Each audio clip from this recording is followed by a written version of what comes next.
dessa questão assim, de o líder já chegar com a ideia, ele já sabe como é que tem que ser feito, mas que tem um caminho até a equipe entender o que ele quer que seja feito. Desenvolva um pouco mais sobre isso. Eu achei muito interessante isso. A ansiedade que mata qualquer pessoa, né? É a ânsia de eu já sei o que eu quero fazer, por que eu tenho que ir lá e fazer isso e perguntar? Porque podem ter realmente ideias que vão melhorar a sua ideia inicial, né? Como também você vai ter mais participação dessa equipe. É tudo de forma muito estratégica. E hoje, já pegando um gancho nos principais erros, né, tanto do empregado quanto do empregador, um que eu vejo dentro dos meus processos de atração e seleção, eu gosto de acompanhar a entrevista final na empresa, junto ao gestor. Por que eu gosto de acompanhar? Não é para mim ver o candidato, não é isso, mas é para garantir que esse gestor ele vai conseguir extrair as informações desse candidato. Porque o gestor sabe o que ele quer contratar. Esse líder, ele sabe que perfil que ele quer. E aí, na hora que chega na entrevista, um erro muito frequente da ansiedade é eu fazer quase um checklist, um relatório de tudo que eu quero. E ao invés de entrevistar e de conhecer esse candidato, ele começa a falar esse checklist. Ele começa a falar, olha, aqui tem que chegar no horário, a remuneração é tanto, eu preciso de uma pessoa proativa. Na verdade, você está dando para o candidato tudo o que você precisa e o que você quer ouvir.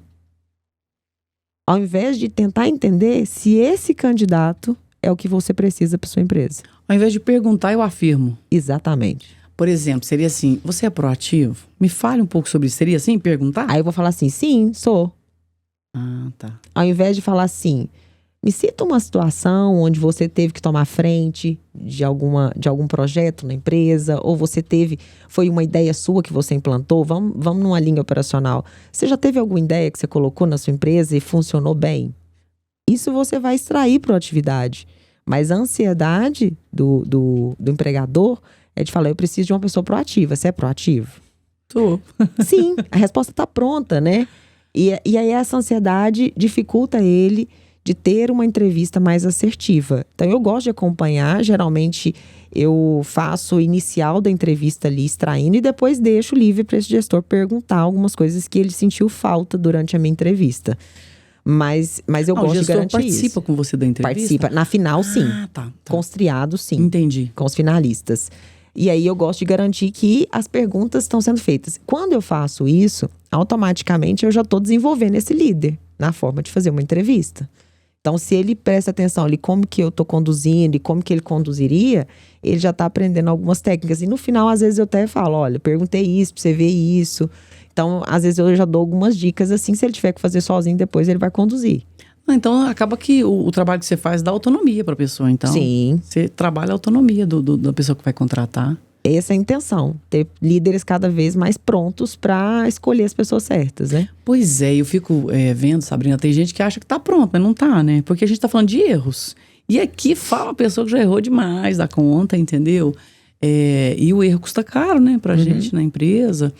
Por isso, essa nossa busca constante de conversar com pessoas, com o profissionalismo de vocês, com a experiência de vocês, para trazer luz, né?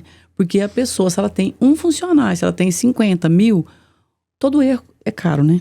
É caro.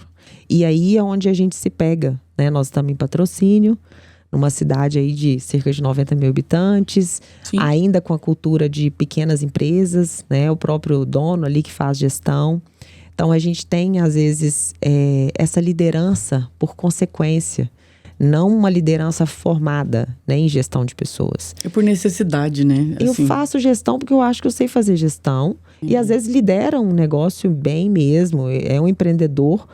Mas a gente precisa se capacitar enquanto ferramentas. Como que eu faço um feedback adequado, da maneira certa, que eu não vou expor essa pessoa, que eu não vou deixar ela sair da minha sala de forma negativa? Como que eu vou dar um feedback assertivo para melhorar? Como que eu vou trazer minha equipe para agregar nas minhas ideias? E isso a gente sente falta. A gente vê uma liderança mais dessa cultura do chefe, que é a geração X, né? Eu falo, obedece, eu falo, obedece. E não é assim hoje. Não dá para trabalhar assim hoje. A gente tem dificuldades com a geração atual? Tem sim, muitas. Mas a gente tem dificuldade dos empregadores. Às vezes, vou citar um exemplo para você, Leide, que fica muito claro. a gente não vê tanta flexibilidade em relação aos costumes das empresas. Eu tenho feito um trabalho de clima em algumas empresas e um ponto que me chamou muita atenção do que é valor para as pessoas, flexibilidade de horário. Especialmente para a geração. Ali dos 25, 26, 27. O que é valor para mim? Será que eu quero estar numa empresa por 10 anos? Não, isso não é valor para essa geração. O que é valor para essa geração é minha qualidade de vida. Como que eu vou, se eu quiser ir no médico, eu vou conseguir ir?